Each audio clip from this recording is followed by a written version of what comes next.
All right, so picture this. You step into an elevator. Okay. You've got your coffee. You're feeling pretty good about the day, maybe humming a little tune. Right. And then right before the doors slide shut, someone else steps in. Oh, the classic scenario. It's someone you kind of know, but not really. Maybe a colleague from another department or, a neighbor you've nodded at twice. The worst kind of person to be stuck with. Exactly. The doors close. You are now trapped in a 6x6 metal box. The numbers tick up so slowly. 1, 2. Yeah. And the silence is it's actually deafening. That visceral dread of the confined space. It is the absolute worst. Your palms start to sweat. You feel this intense, crushing pressure to say something, anything, just to break the tension. But your mind goes completely blank. Completely blank. It's the universal fear of the awkward silence. And, we looked at some really interesting research for this deep dive, specifically around a persona they call Tom. Right, Tom. He basically represents a huge chunk of the population when it comes to this kind of social anxiety. He does. And for people like Tom, and honestly for me on some days, this elevator scenario ranks higher on the fear scale than snakes or spiders. Which, that sounds completely insane. It sounds irrational, but when you look at the evolutionary psychology sources we have, it makes perfect sense. Think about it. A spider can bite you, sure. Right. But for our ancestors, social rejection or social incompetence, that meant something much, much worse. It meant expulsion from the tribe. And back then, getting kicked out of the tribe didn't just mean you were going to be lonely. No, it meant death. If you were alone on the savannah, you were lion food.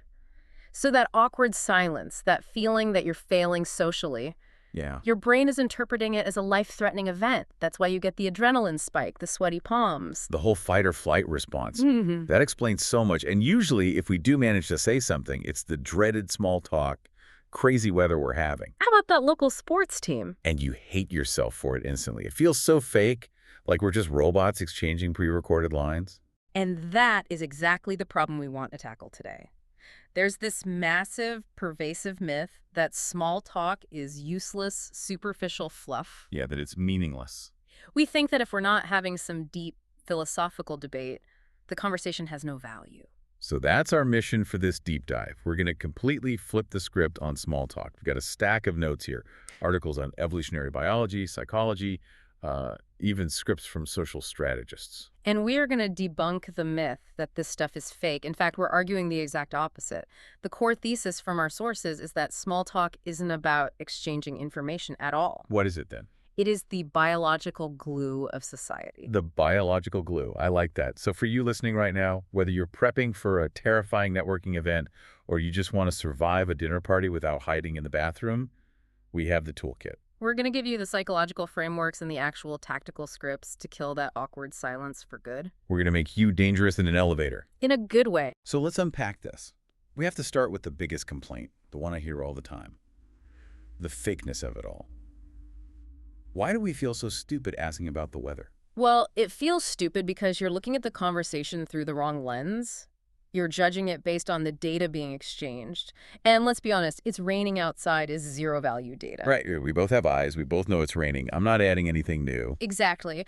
But the research suggests we need to look at this anthropologically. Think about primates, our closest ancestors, chimpanzees.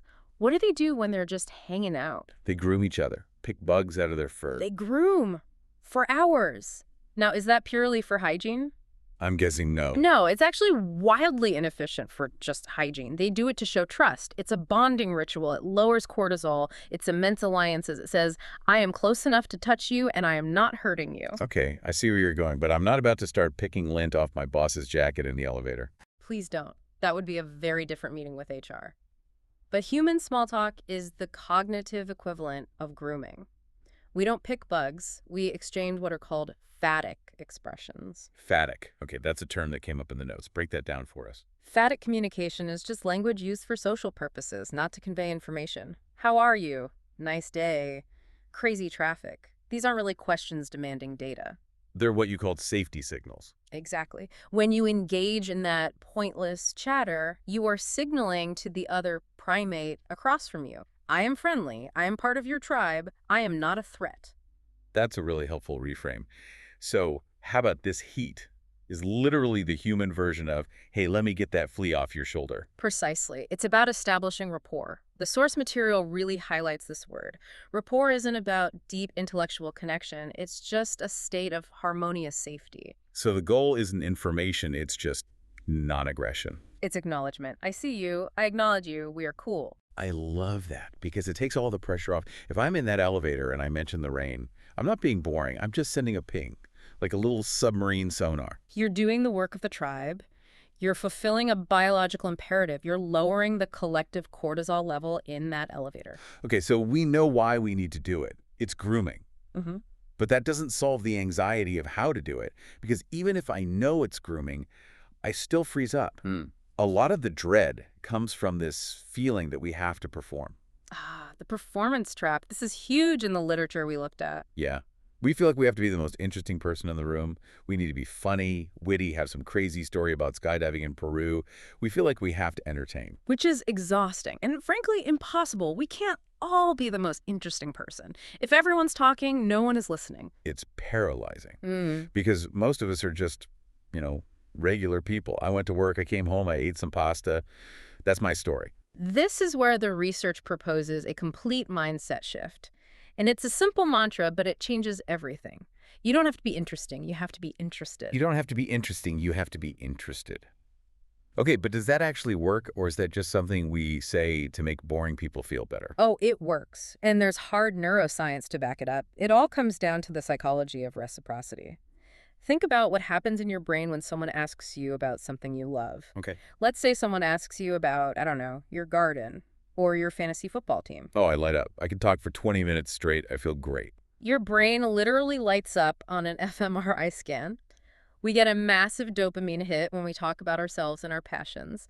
It's a reward mechanism. So talking about myself is basically a drug. In a way, yeah. Right. So if you are the person asking the questions, if you are the supplier of that dopamine, my brain associates that good feeling with you. Wait, so by letting you talk about your garden for 10 minutes, I'm actually making you like me more, even if I haven't said a word about myself. Yes. It triggers what's called reciprocal liking. By making them feel good, you become good in their eyes. You don't need the skydiving story. You just need to facilitate theirs. So I don't have to be a stand-up comedian. I just need to be a detective. A curious detective. Or a journalist. Treat every interaction like you're trying to find the headline for that person's life story today. But, and this is a big but, how do I do that without it feeling like an interrogation? I can't just say, tell me your passions. That's weird. I need a framework. You do. When the adrenaline hits your prefrontal cortex, your creative brain, it just shuts down. You need a checklist. And the research provides a classic one, F.O.R.D. F.O.D. Like the car. F.O.R.D. It stands for Family, Occupation, Recreation, Dreams. Okay, let's walk through these. Having a mental checklist sounds so helpful for when your brain freezes. So F is for family. Right. And these are usually safe topics that yield a lot of material. Do you have siblings? Where did you grow up? I have to play devil's advocate here, though. Isn't family a bit of a minefield? What if they just went through a messy divorce or something? That's a fair point. You have to read the room. Usually, where are you from originally is safer than, are you married?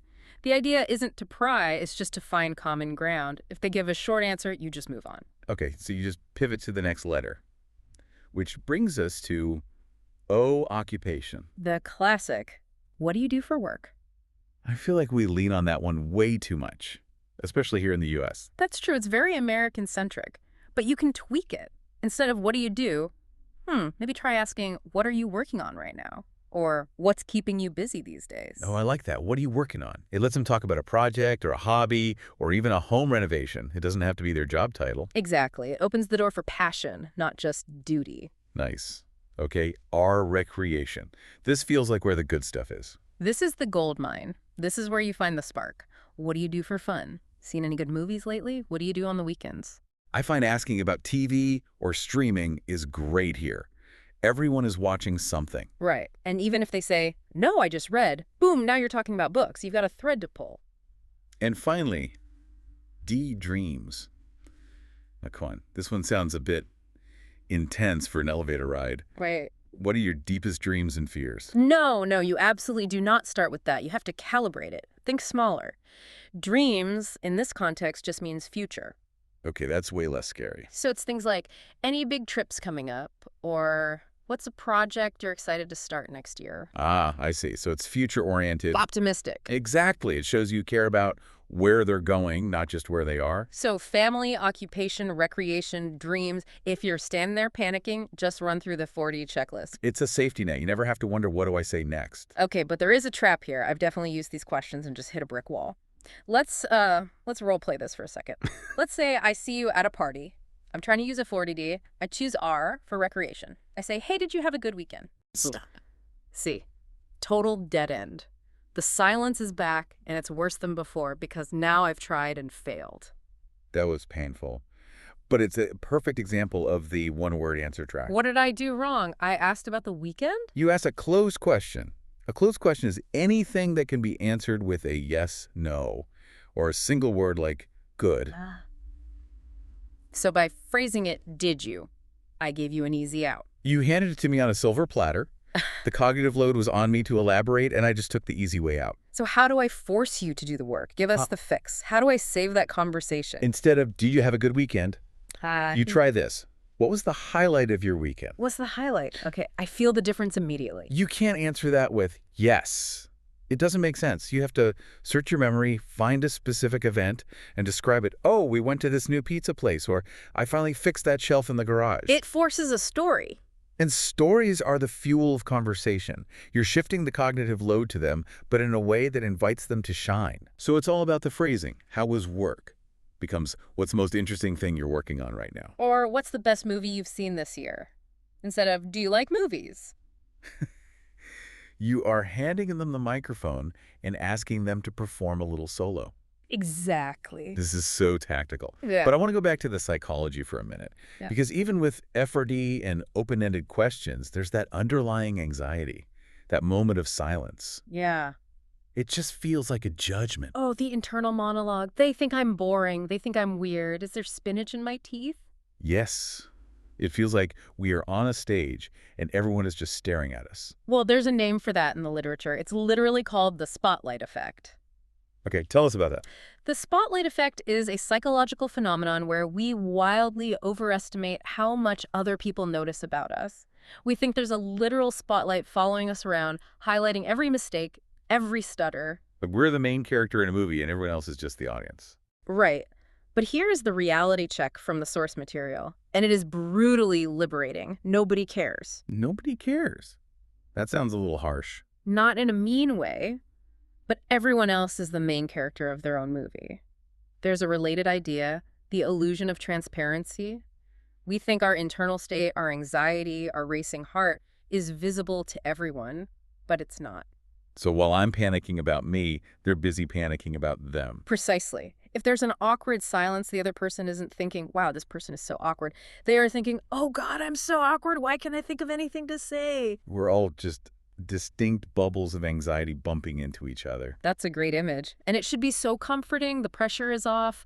You aren't being judged because the judge is too busy worrying about their own performance. So if you realize everyone is just as nervous, you can actually relax. And the irony is that relaxation makes you a better conversationalist. You're more authentic. You listen better. The whole vibe shifts from panic to grooming. Okay, so we have the biology. It's a safety signal. The mindset, be interested. The framework, F.O.R.D.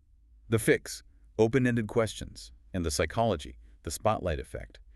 Now we just need the opener. The opening move. The sources mention this phrase, breaking the ice, which is actually a really violent image, if you think about it. It implies this hard, frozen tension that needs to be cracked open with a pickaxe. So what's the best ice pick? The social strategist in our notes suggests the specific complement. Keyword being specific. Right, because we've all done the generic one. Nice shirt, cool shoes. And those are nice, but they're conversational dead ends. Nice shirt. Thanks. End of conversation. And we're back in the elevator staring at the numbers. The specific compliment acts as a hook. The example they gave is, instead of nice shirt, you say, that's a really cool shirt. Is it vintage? Is it vintage? Or, I love that color. Where did you find it? You're attaching a question to the compliment. You're creating what they call a knowledge gap. It gives them something to grab onto. Oh, thanks. Actually, I got it at this thrift store downtown. Right. And boom, you're talking about shopping or downtown or style. You've moved from a dead end to a conversation about recreation. You're into F.O.R.D immediately. It's so elegant when you break it down like this. It's not magic. It's just mechanics. It's a skill. And like any skill coding, cooking, tennis, it can be learned. You don't have to be born with the gift of gab. You just need the toolkit. I love that. So let's just recap this toolkit for everyone listening because we've covered a lot of ground. Let's do it. First, the biology. Small talk isn't fake. It's primate grooming. It's a safety signal. Second, the mindset. Stop trying to be interesting. Be interested. Be the journalist. Let them get the dopamine hit. Third, the framework. F.O.R.D. Family, occupation, recreation, dreams. Keep that in your back pocket. Fourth, the technique. Use open-ended questions. What was the highlight? Not, was it good? And finally, the psychology. The spotlight effect. Everyone is too busy worrying about themselves to judge you. You are free. That's the most important one for me. The liberation of knowing you aren't the center of everyone's universe. So here's our challenge to you. You don't have to go host a party tonight. You don't need to give a TED Talk. Please don't. Start small. The stakes should be 0. The source material actually suggested, and I think this is brilliant, practicing on your cat or your dog. They're great listeners. Non-judgmental. Just get used to the rhythm. Yeah. What was the highlight of your nap today? Exactly. But then level up. Try it on a barista. Try it on that neighbor in the elevator. Just try one specific compliment or one open-ended question and just see what happens. See if you can get that little dopamine hit of connection. And here's a final thought to leave you with. We talked about the spotlight effect, this idea that silence is only awkward because we think we're being judged. Right. It's all a projection. So if we remove that fear, if we know for a fact the other person isn't judging us, but is just thinking about their own laundry, is it possible that awkward silence doesn't actually exist? That's a deep thought. Is it possible that silence is just silence, a pause, and we are the ones who project the awkwardness onto it? Maybe silence is just a moment to breathe, and we're the ones giving it the power to hurt us. You know, if you can sit in silence with someone and not feel the need to fill it, that might be the ultimate form of rapport. I'm going to be thinking about that the next time the elevator doors close. Just don't pick any bugs off anyone. No bug picking. Deal. Thanks for listening to this deep dive. Go out there, be interested, and we'll see you next time.